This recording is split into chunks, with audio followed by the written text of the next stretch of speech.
명백한 가짜뉴스를 양산한 그런 언론사는 버젓이 남아 있습니다. 제대로 그냥 처벌이 그러니까 페널티가 안 가해지고 있는 거죠.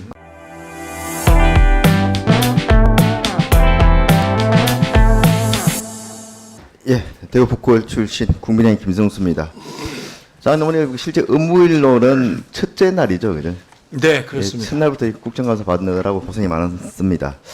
앞서 이제 가짜뉴스 이야기들이 좀 나왔고, 그래서 이제 문체부에 그 후쿠시마 원전 방류 관련 홍보 예상과 관련된 질문이 나왔습니다만은 사실은 이 장관님께서 이게 가짜뉴스에 당한 거 아닙니까? 그때 청문회 때 그 이야기 나왔습니다만 네네. 하지도 않은 발언을 실제 그렇게 욕설을 한 것처럼 교묘하게 편집을 해서 자막까지 달아서 그렇게 했던 부분이고, 사실은 그 대통령 방미 관련해서도 마찬가지입니다. 이게 법원에서까지도 이게 명확하게 이게 이제 분석이 불가능한 그런 용어를 가지고 그 아까 질의하신 의원도 말씀하셨습니다만은 모 언론에서는 아예 자막까지 단정적으로 달아가지고 이렇게 뭐 선동했던 거 가짜뉴스를 만들었던 거 아니겠습니까? 네, 그렇습니다. 그렇기 때문에 그런 데 대해서 이렇게 제대로 이제 우리가 좀 대응을 하자는 부분이고, 사실은 그 문체부에서 이렇게 지금 정책 홍보 예산을 사용한 이유가 뭡니까, 장관님? 그 후쿠시마 처리소 관련해 이건 가지고. 뭐 기본적으로 국민의 건강과 안전이 가장 중요하다고 생각하고요. 또 뭐 그게 뭐 많은 사람이 우려와 걱정할 수 있죠. 그것 자체를 괴담이라고 얘기하는 것은 아니고요. 걱정과 우려는 있지만 또 정부 입장에선 올바른 안을 국민에게 전달해야 하는 책임이 있는 거죠. 네. 팩트는 지금 그 원전 처리소 방류와 관련해 가지고 우리가 먹는 수산물에는 전혀 위해가 없다는 거 아닙니까? 네, 굉장히 그렇게 뭔가 큰 위해가 있는 것처럼 이렇게 그 선동하는 그런 쪽의 세력이 있다 보니까 이 수산물의 안전성에 대해서 많은 국민들이 이게 굉장히 좀 이렇게 불안해하고, 또 그러다 보니까 수산업자들이 이게 좀 피해가 돌아가는 네. 이런 것들을 우리가 좀 막기 위해서 이렇게 정책 홍보비를 쓸 수밖에 없었던 거 아니겠습니까? 네, 보면 그렇습니다. 네.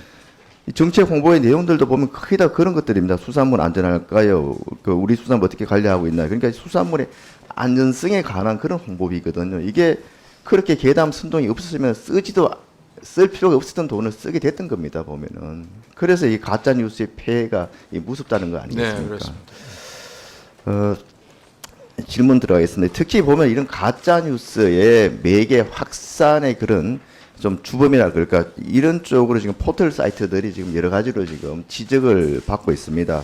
뭐 잘 아시는 것처럼 지금 많은 국민들이 포털을 통해서 뉴스를 접하고 있는 거 아니겠습니까? 지금 청문회 때도 지적을 했습니다만은. 네. 우리 그 뉴스를 접하는 가장 많이 이용하는 매체를 보면은 이게 복수응답입니다. 텔레비전이 76.8%, 그 다음에 인터넷 포털 75%, 거의 뭐 TV나 포털이 뉴스를 접하는 주종이 되고 있습니다. 주종의 매체가 되고 있습니다. 실제 이제 20대들이 포털을 언론으로 인식하느냐 하는 비율도 74.1%에 달하고, 이 정도로 이게 포털의 그 위세가 굉장히 강합니다. 근데 이 포털을 통해서 아까 말씀드린 것처럼 가짜 뉴스들이 확대 재생산 매개되고 있다는 겁니다. 네. 얼마 전에 뭐 굉장히 청문회 때도 말씀을 드렸습니다만, 축구 아시안 게임 중국과 한국의 응원전 다음에서 일시적으로 거의 92% 정도 중국 응원이 나왔습니다. 이건 있을 수가 없는 거 아니겠습니까? 뭔가 이게 뒤에 이제 그 해명에도 나왔습니다만 외국 IP를 통해 가지고 매크로로 이렇게 조작을 한 거 아니겠습니까? 네, 네. 저번에 이제 그 드루킹 조작 사건도 선거 때 있었습니다만, 이렇게 조작이 아직까지도 나오고 있기 때문에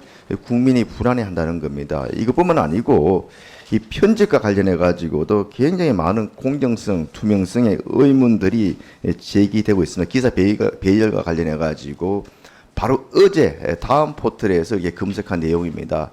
윤석열 대통령과 이재명 민주당 대표를 딱 검색을 해보니까 윤석열 대통령과 관련해서는 쭈루룩 다 그냥 굉장히 비호감적인 기사들이 상위에 그대로 노출되어 있습니다.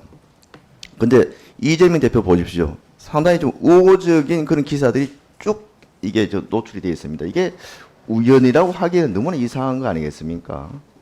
이렇기 때문에 이제 포털의 그 기사 배열, 편집에 있어서 공정성, 투명성에 의심을 받고 있는 거 아니겠습니까? 그 다음에 또 보시면은 얼마 전에 뉴스타파 가짜 뉴스 이렇게 굉장히 심하게 이렇게 지적이 됐지 않습니까? 이미 확인이 됐고, 그 언론사 제휴 평가위 지금은 중단돼 있는 일시 중단돼 있는 상태이지만 네이버와 다음이 여러 언론사들을 제휴 평가해서 거기에 기사들을 내보내고 있습니다. 콘텐츠 제휴, 검색 제휴 돼 있습니다만은 이렇게 가짜 뉴스, 명백한 가짜 뉴스를 양산한 그런 언론사는 버젓이 남아 있습니다. 제대로 그냥 처벌이 그런 게 페널티가 안 가해지고 있는 거죠. 이런 것들이 다 이게 보면은 이런 그 다음이라든지 네이버 같은 진짜 막강한 언론 권력을 행사하고 있는 인터넷 뉴스 사업자에 대해서 이렇게 비난이 가고 있는 겁니다. 근데 문제는 뭔지 아십니까, 장관님? 이 포털의 문제는 뭐 예전부터 계속 사실은 언론의 역할이냐 아니냐로 논란도 많았습니다만은 이건 사회적 책임이 좀 강화될 수 이게 지금 있도록 이 네. 포털이 언론입니까 아닙니까, 장관님 생각하시기에? 뭐 지금은 거의 언론의 역할을 하고 있다고 봐요. 언론이고요. 네. 사실은 그 신문 등의 진행에 관한 법률 신문진흥법에 보면은 그 정의 부분에 인터넷 뉴스 서비스 사실 들어가 있습니다. 네, 신문법에는.